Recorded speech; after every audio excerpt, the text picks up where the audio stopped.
العظیم وصدق رسولہ نبی الامین الحلیم الحنین الرؤوف الرحیم اما بعد صلاۃ علی نبینا و حبیبنا و کریمنا و شفیعنا و سید الانبیاء والمرسلین اللہم صلی علی سیدنا و مولانا محمد وعلی آل سیدنا محمد مبارک وسلم علیہ الصلاۃ والسلام علیک یا سیدی یا رسول اللہ وعلی آلک و اصحابک یا حبیب اللہ الصلاۃ والسلام علیک یا رحمۃ للعالمین وعلی آلک و اصحابک یا خاتم النبیین کی محمد سے وفا تو نے تو ہم تیرے ہیں، یہ جہاں چیز ہے کیا لوح و قلم تیرے ہیں۔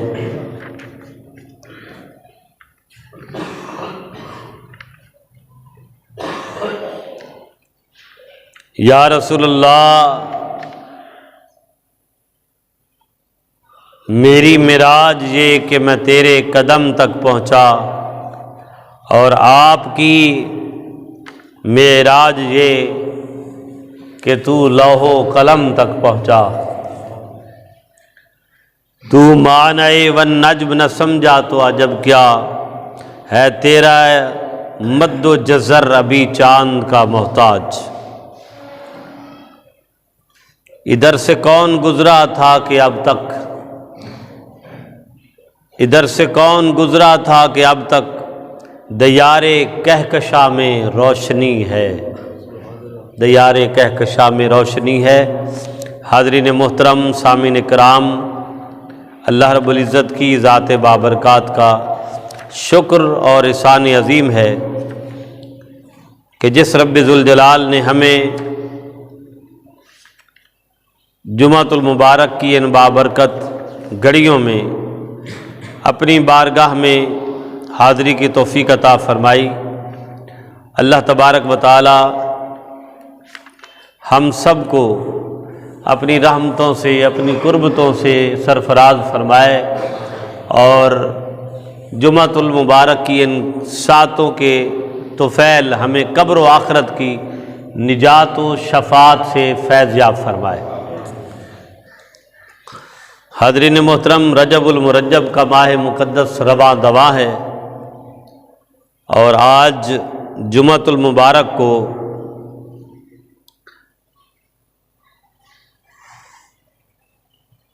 رجب المرجب کے حوالے سے، چونکہ 27 رجب کی رات کا قیامت جو ہے وہ قریب قریب ہے، تو 27 رجب المرجب ہر سال جب آتی ہے تو اس رات کے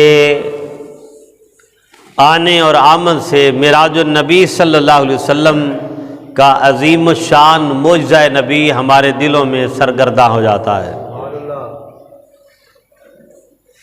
اللہ تبارک و تعالی ہمیں اپنے محبوب صلی اللہ علیہ وسلم کی عزتوں اور عظمتوں کی لاج رکھنے کی توفیق عطا فرمائے۔ اللہ رب العزت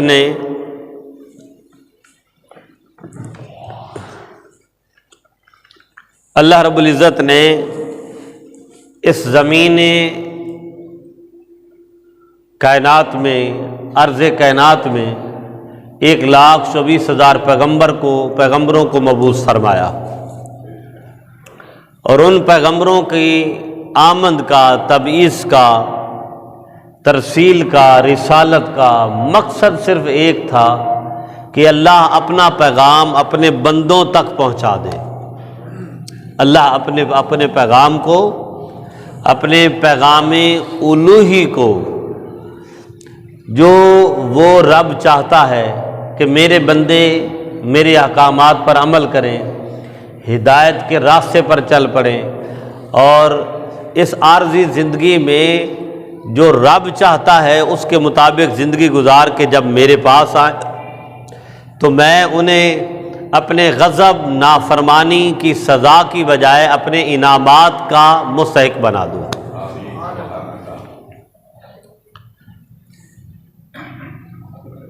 لیکن حضرت انسان کو اللہ نے خود پیدا فرمایا، انی جاعل فی الارض خلیفہ کے حکم کے تحت، اور انسان کی تخلیق کے جتنے مراحل ہیں وہ خود رب ذوالجلال کی تشکیل کردہ ہے۔ انسان کی جتنے افکار و خیالات ہیں، جتنے انسان کی زندگی کے مختلف نشیب و فراز ہیں، وہ اللہ کے حکم کے علاوہ وقوع پذیر ہی نہیں ہو سکتے۔ قرآن مجید اس بات کی بہت بڑی شہادت اور گواہی دیتا ہے۔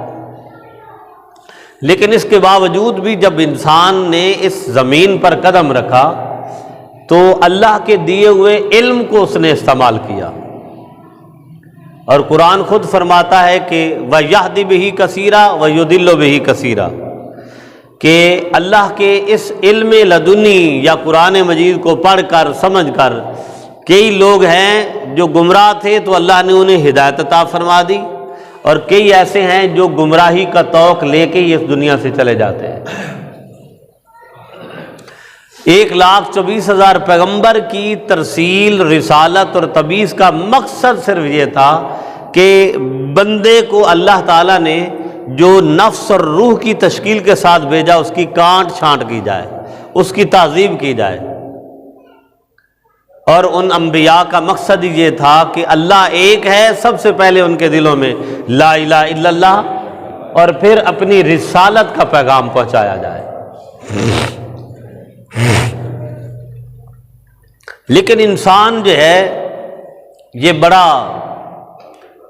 بڑا ہی عجیب جو ہے وہ نظر بھی رکھتا ہے، اور عجیب قسم کی حرکات و سکنات سے بھی اپنے آپ کو متعارف کرواتا رہا ہے کہ اللہ کے واضح پیغام کے باوجود انہوں نے اللہ کی توحید اور رسولوں کی رسالت کا انکار کر دیا۔ تو پھر اللہ تبارک و تعالی اپنے اس پیغام کو اہمیت دینے کے لیے اور اپنے ان انبیاء علیہ السلام کی پیش کردہ آفر کو اور زیادہ تقویت دینے کے لیے اللہ نے انہیں معجزات عطا فرمائے۔ کیا عطا فرمائے؟ معجزات۔ اور یہ انسان اس وقت تک کسی کی بڑائی کو، کسی کے شرف کو، کسی کی فضیلت کو نہیں مانتا جب تک وہ اپنے پاس جو کچھ بھی ہوتا ہے وہ دوسرے کے پاس اس سے جب افضل ہوتا ہے، اچھا ہوتا ہے، بہتر ہوتا ہے شرف میں کسی حوالے سے، تو پھر کہتا کہ ہاں تم مجھ سے افضل ہو۔ تو انبیاء علیہ السلام کو اللہ نے معجزات عطا فرمائے، معجزات عطا فرمائے، اور ان معجزات کا مقصد کیا تھا کہ صرف اپنے دعوی نبوت کی صداقت و حقانیت کے لیے ظاہری و باطنی معجزات سے بھی نوازا، یہ مقصد تھا۔ اور اس فضیلت کو مان کر رشد و ہدایت کی طرف انسانیت آ جائے۔ اللہ کا صرف ایک ہی منشا و مقصد ہے کہ میرا بندہ میرے جہنم میں جانے کی بجائے، میرے عذاب اور گرفت و پکڑ میں جانے کی بجائے میری رحمت کا مستحق بن جائے، نہیں تو وہ تو بے نیاز ہے۔ اگر کوئی بھی اس کی عبادت نہ کرے تو وہ کسی کی عبادت کا محتاج نہیں ہے۔ اس کی عبادت تو فرشتے کر رہے تھے، وہ تو انہوں نے اظہار بھی کیا تھا کہ نحن نسبح بحمدک ونقدس لک، یا اللہ جب تیری تسبیح اور تقدیس ہم کر رہے ہیں تو انسان کو کیوں پیدا فرما رہا ہے؟ اللہ تعالیٰ نے فرمایا انی اعلم ما لا تعلمون، جو میں جانتا ہوں وہ تم نہیں جانتے۔ اللہ اکبر۔ تو اللہ تبارک و تعالیٰ نے نوح علیہ السلام کو 1000 سال زندگی عطا فرمائی، اور 1000 سال تبلیغ کرتے رہے نوح علیہ السلام۔ ہم تو اگر کسی کو دیکھ لیں نا جس کی عمر 100 سال ہے تو ہم حیران ہو جاتے ہیں، 100 سال بڑی عمر ہے جی، 80 سال، 90 سال، 100 سال۔ ابھی ایک دوست بتا رہے تھے کہ ابھی بھی کوئی 150 سال کا بندہ بھی موجود ہے ادھر پاکستان خیبر پختونخوا کی طرف، 150 سال اس کی عمر ہے۔ تو ظاہر بات ہے انسان سن کے بہت زیادہ حیرانگی کا شکار ہو جاتا ہے. تو 100 سال 150 سال، اور نوح علیہ السلام 1000 سال، یہی دن یہی شب و روز تھے نا. کوئی ملکوتی ہاؤتی اور سماواتی شب و روز تو نہیں تھے. جس طرح دن آتا ہے رات چلی جاتی ہے، رات آتی ہے تو دن چلا جاتا ہے، یہی شب و روز تھے.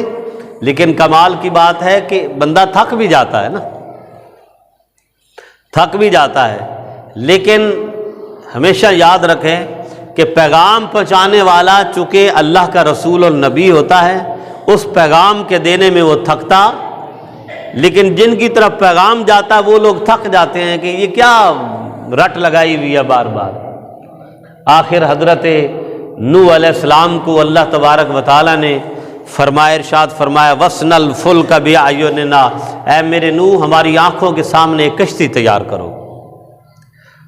وَوَحْيِنَا وَلَا تُخَاطِبْنِي فِي الَّذِينَ ظَلَمُوا أَنَّهُمْ مُعْرَضُونَ، کشتی تیار کرو اور ظالموں سے کوئی بات نہ کرنا. اب تبلیغ کا وقت ختم، تبلیغ کا وقت ختم ہو گیا، بس کشتی تیار کرو. اور حضرت نوح علیہ السلام 40 سال لگے آپ کو اتنی بڑی کشتی تیار کرنے. کتنے؟ اب اللہ کی شان ہے، یہ دیکھیں باتوں سے بات نکل جاتی ہے. اللہ تعالیٰ چاہتا تو معجزتاً کشتی عطا کر دیتا، جبریل امین کو بھیجتا. جیسے حضرت صالح علیہ السلام کے لیے فرمایا اس پہاڑ پر اپنا لاٹھی عصا مارو اور یہاں سے جو ہے وہ اونٹنی نمودار ہو جائے گی. اسی طرح حضرت موسیٰ علیہ السلام کے لیے کہ اللہ تبارک و تعالیٰ نے فرمایا وَاضْرِب بِعَصَاكَ الْحَجَرَ فَانْفَجَرَتْ مِنْهُ اثْنَتَا عَشْرَةَ عَيْنًا، اے میرے کلیم اللہ اس پہاڑ کے اوپر جو ہے اپنا عصا مبارک ماریے، یہاں سے اثنا عشرۃ عینا، 11 چشمے یہاں سے پھوٹ پڑیں گے. اور وہ پھوٹ بھی پڑے. نہیں تو دوسرا بھی حکم تھا کہ اللہ تعالیٰ فرماتا ہے میرے موسیٰ کئی کدال پکڑو، ہتھیار پکڑو اور ان پہاڑوں میں راستے بناؤ. کیا بناؤ؟ راستے بناؤ. جو راستہ بنتا جائے گا وہاں سے چشمہ، لیکن ایسے نہیں، وہاں معجزتاً جاری ہو گئے. یہاں دیکھ لیں 40 سال حضرت نوح علیہ السلام کشتی تیار کرتے رہے، یہ معجزہ تھا. اور منع بھی فرما دیا کہ اب ظالموں کو تبلیغ نہیں کرنی. اور اتنی دیر کیوں لگا دی؟ اتنی دیر اس لیے لگا دی کہ منع کر دیا تبلیغ نہیں کرنی، یہ ظالم اپنے انجام کو پہنچیں گے. ہو سکتا ہے اس اتنے بڑے معجزے کو دیکھ کر کوئی مسلمان ہو جائے، کوئی ایمان لے آئے، یہ بھی معجزہ تھا. اور وہ ایمان، وہ بے ایمان جو تھے الٹا ایمان لانے کی بجائے جب کشتی کے قریب سے گزرتے تو ٹھیڈے مارتے، ایسے ہاتھ مکے مارتے، ٹھیڈے مارتے، لکڑیاں مارتے. کہتے ہیں اور ہنستے توبہ نعوذ باللہ، کہتے واہ نوح علیہ السلام، یہاں نہ کوئی دریا ہے، نہ کوئی سمندر ہے، نہ کوئی پانی کا انتظام ہے. چھوٹی موٹی کشتی ہوتی تو چلو دریا میں چلی جاتی، نہر میں چلی جاتی. اتنا بڑی بیڑی بھی نہیں، بیڑا. کیا بیڑا ہے نوح علیہ السلام، اتنا بڑا بیڑا. یہ کہاں جا کے چلائے گا؟ زمین پہ چلائے گا؟ اللہ اکبر. تو اللہ تبارک و تعالیٰ جب ہدایت نہیں دینا چاہتا نا تو عقل بھی چھین لیتا ہے. یہ معجزہ حضرت نوح علیہ السلام کو عطا فرمایا. اسی طرح حضرت ہود علیہ السلام کو معجزات عطا فرمائے. حضرت صالح علیہ السلام کو اونٹنی کے معجزات عطا فرمائے اور فرمایا اے میرے صالح، یہ جو اونٹنی ہے یہ میری نشانی ہے. کیا ہے؟ نشانی ہے. اللہ اکبر. آپ کوئی شخص بھی دنیا میں نا اگر کسی کو کوئی نشانی دے دے نا اور کہے یار اس نشانی کو لپیٹ کے سنبھال کے صندوق میں رکھنا ہے تو ہم بڑا اہتمام کریں گے، اور کرتے ہیں لوگ. اور اللہ کی نشانی بولیے، اللہ جب خود نشانی دے دے تو فرمایا اس نشانی کو اسی طرح ہی رکھنا جس طرح میں نے عطا فرمائی ہے. بہرحال اس کے کنسیکوینسز کیا تھے، وہ حالات کیا تھے، وہ مقصد صرف معجزہ کو بیان کرنا ہے، انہوں نے کیا کیا اور کیا نہیں.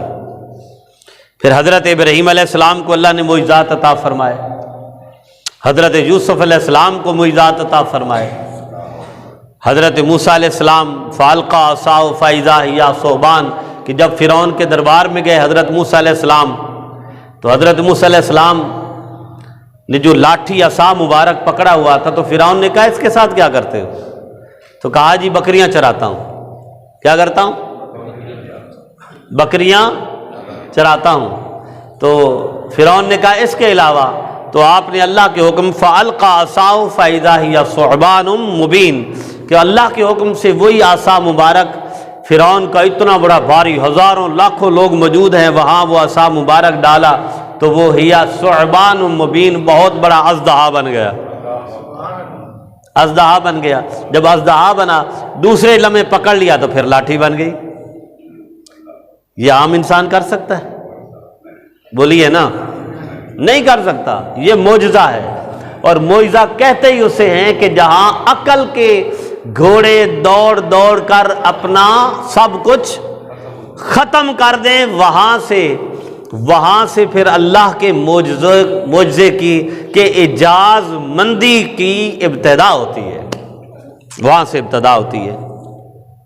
پھر حضرت عیسیٰ علیہ السلام کوئی بڑا ہی متقی ہو، پرہیزگار ہو، ساری رات چاہے عبادت کرتا رہے، تسبیح پکڑتا رہے، کمرے سے باہر نہ نکلے، اللہ اللہ کرے، جو مرضی کرے، اس کے سامنے کوئی بیمار آ جائے، کوڑ زدہ آ جائے، تو کوئی بھوکا مارے تو سوال ہی پیدا نہیں ہوتا۔ اللہ تعالیٰ تو شفا دینے والا ہے، وہ سننے والا ہے، لیکن بالکل جسم جو ہے کوڑ زدہ ہو، اس کے اوپر پھوڑے ہی پھوڑے ہوں، تو حضرت عیسیٰ علیہ السلام کے سامنے لاتے تھے، آپ ہاتھ پھیرتے تھے، اللہ اسے بالکل شفا یاب فرما دیتا تھا۔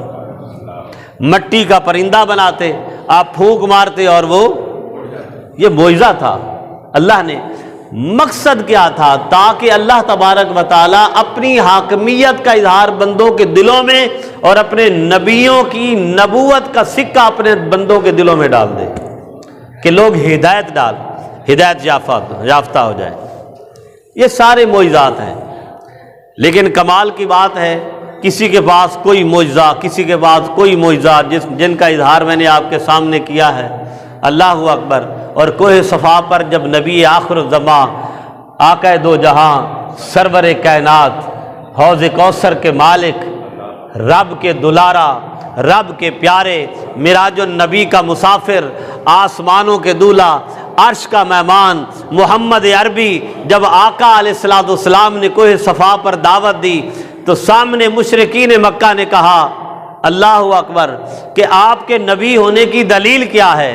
تو اللہ تبارک و تعالیٰ نے اس وقت چاند کے 2 ٹکڑے نہیں کروائے، یہ ذہن میں رکھیے گا، اس وقت چاند کے 2 ٹکڑے نہیں کروائے۔ اس وقت اللہ نے ڈوبے ہوئے سورج کو واپس مڑنے کا اشارہ کرنے کا حکم نہیں دیا۔ اس وقت اللہ تعالیٰ نے انگشتان نبی صلی اللہ علیہ وسلم سے جو ہے وہ چشمے جاری نہیں کیے۔ حضور نے یہ فرمایا فَقَدْ لَبِثْتُ فِيكُمْ عُمَرًا افلا تعقلون، محمد عربی نے ساری زندگی 40 سال تمہارے اندر گزارے ہیں، یہی میرا سب سے بڑا معجزہ ہے، یہی میرا سب سے بڑا معجزہ ہے۔ اللہ اکبر۔ سب سے بڑا معجزہ ہے کہ کبھی میں نے تم سے جھوٹ بولا، کبھی تمہاری میں نے رکھائی بھی میرے پاس امانت میں نے ہڑپ کی، جو آج تو دنیا پھر بہت کچھ ہڑپ کر رہی ہے۔ میں نے کبھی کسی یتیم پر ظلم کیا، کبھی کسی بیوہ کا پلاٹ یا زمین کا ٹکڑا ہتھیایا نہیں، ہمیشہ سچ فرمایا۔ آپ صادق و امین ہیں، فرمایا یہی بات مانو اور اسی کو ایقان میں لا کر سمجھو کہ اللہ ایک ہے اور میں اس کا رسول ہوں۔ یہ تھا حضور کا معجزہ۔ لیکن آپ لوگ جانتے ہیں کہ 13 سال حضور نے مکہ میں گزارے۔ کتنے؟ 13 سال۔ اور 13 سالہ مکی زندگی میں آقا صلی اللہ علیہ وسلم کو کس کس تکلیف سے نہیں گزارا گیا، کس کس تکلیف سے نہیں گزارا گیا۔ ہم جس راستے سے آتے ہیں، اگر ہمارا پڑوسی ایک دن ہمارا راستہ روک لے نا، ایک دن، تو ہم کہیں گے بھئی آپ کو کیا مسئلہ ہے؟ جی میں نے آپ کو یہاں سے نہیں دینا۔ بھائی کیوں نہیں گزرنے دینا؟ بھائی میری مرضی۔ او بھائی یہ پبلک پلیسمنٹ ہے، یہ روانی کا راستہ ہے، مجھے آپ کیوں نہیں گزرنے دیں گے؟ چلو ایک دن چلو بھائی تم نہیں گزرنے دیتے میں دوسرے راستے سے گزر، لیکن کتنی دفعہ کریں گے ہم کتنی دفعہ کریں گے؟ ایک دفعہ ہی کریں گے نا۔ دوسری دفعہ غریب سے غریب بندہ بھی چودھری کے پاس جائے گا، عدالت کے پاس جائے گا، ایس ایچ او کے پاس جائے گا، نہیں تو اسی محلے کے سرکردہ، ظاہر بات ہے ہر جگہ دو چار سرکردہ دوست لوگ ہوتے ہیں جو وہاں کی روانی کا خیال کرتے ہیں، لیکن آقا نامدار سرور کائنات صلی اللہ علیہ وآلہ وسلم جس رستے پہ جاتے حضور کا رستہ روکا جاتا، رات کو نکلنے نہیں دیا جاتا تھا، دن کو حضور نکل رہے ہیں تو کوئی پھپتیاں کس رہا ہے، کوئی توبہ نعوذ باللہ گالی گلوچ دے رہا ہے، کوئی کچھ کہہ رہا ہے، کوئی کچھ کر رہا ہے۔ قربان جائیں والی کائنات سے، یہ محبوب خدا صلی اللہ علیہ وآلہ وسلم سر جھکائے گزر جاتے۔ اللہ اکبر، سر جھکائے بولیے نا گزر جاتے ہیں۔ 10 سال حضور نے تبلیغ فرمائی، 10 سال۔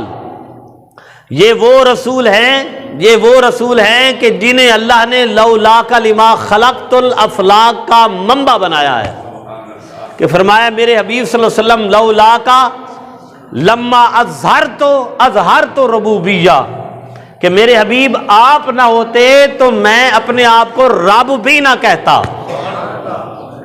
یہ شان ہے حضور کی، آپ اگر آپ کو نہ بناتا تو میں اپنی ربوبیت کو بھی ظاہر نہ کرتا۔ اللہ اکبر۔ تو اللہ تعالیٰ نے اپنے محبوب صلی اللہ علیہ وسلم کے لیے اتنی جان جوکھی کیوں کروائی؟ سارے معاملات، جہاں تک کہ شیب ابی طالب میں 3 سال حضور مسحور رہے، پتے کھائے حضور نے۔ اصحاب کہتے ہیں آقا صلی اللہ علیہ وسلم کے پاس گئے کہ یا رسول اللہ ہم نے پتھر باندھا ہے کہ پیٹ جو ہے اب ہمارے جسم کا ساتھ نہیں دے رہا، تو حضور علیہ الصلوۃ والسلام نے اپنے دامن اٹھایا، قمیض مبارک، فرمایا تم نے ایک باندھا ہے، میں نے 2 پتھر باندھے ہیں۔ یہ وہ رسول ہیں، ہم بھی کہاں ہیں؟ ہم تو ایک وقت کا کھانا بھی اگر نہ ملے تو اور پتہ نہیں کیا کیا۔ یہ وہ سیرت ہے حضور نے جو دی عطا فرمائی کہ تھوڑا بھی ملے تو اس پر بھی اللہ کی حمد و ثنا کریں۔ بہرحال جس طرف میں آپ کو لانا چاہتا ہوں، سارے معاملات کرنے کے باوجود آخر مکہ سے حضور علیہ الصلوۃ والسلام دل برداشتہ ہوئے، اور حضرت خدیجۃ الکبریٰ رضی اللہ تعالی عنہا بھی کبھی سال ہو گیا، حضرت ابو طالب جو ہر نشیب و فراز میں حضور کے ساتھ ساتھ ہوتے تھے، وہ بھی دنیا سے چلے گئے۔ 10 سال مکمل ہوئے، حضور نے طائف کا سفر کیا، اور وہاں بھی جو ہوا کتب میں لکھا ہے اور آپ سنتے ہیں اور پڑھتے بھی رہتے ہیں۔ یہ آپ یہ دیکھ لیں، مگر آقا صلی اللہ علیہ وسلم مایوس، یہاں تک کہ اللہ نے یہ بھی فرما دیا ان الذین کفروا سواء علیہم انذرتہم ام لم تنذرہم لا یؤمنون۔ میرے حبیب انہیں آپ ڈرائیں نہ ڈرائیں، یہ ایمان، بولیے ایمان، ان کو چھوڑ دیں۔ میرے حبیب صلی اللہ علیہ وسلم ان کو چھوڑ دیں، اب یہ ان کو آپ جہنم کا عذاب ان کے سامنے لائیں، میری غضبناکی دکھائیں، جو مرضی کریں، یہ ایمان نہیں لائیں گے۔ مگر خدا کی قسم یہ رحمت مصطفی، صحیح مصطفی، حضور کی کوشش کہ پتھر کھا کے بھی ان کو دعا کر کے مکہ واپس آ گئے، پتھر کھا کے بھی، لہوحان ہو کے بھی، سارے اختیارات بھی وہاں ڈال کے اللہ نے بھیجا، پہاڑوں کا فرشتہ، بادلوں کا فرشتہ، یہ کر دے وہ کر دے۔ حضور نے مسکرا کے کہا نہیں یا اللہ انہیں ہدایت عطا فرما دے۔ اب آقا صلی اللہ علیہ وسلم مکہ کی طرف آ بھی رہے ہیں اور سوچ بھی رہے ہیں، ایک سوچ حضور کی ہے، ایک سوچ رب ذوالجلال کی ہے۔ اللہ اکبر۔ اب اللہ تعالیٰ جبریل کو بلاتا ہے، جبریل یا رب جلیل۔ اللہ نے فرمایا میرے جبریل اب میں اپنے محبوب کو اور زیادہ تکلیف میں دیکھنا نہیں چاہتا، دیکھ نہیں سکتا، کیا میرے رب کیا حکم ہے؟ سبحان الذی یسری بعبدہ لیلا من المسجد الحرام الی المسجد الاقصی الذی بارکنا حولہ لنریہ من آیاتنا انہ هو السمیع البصیر۔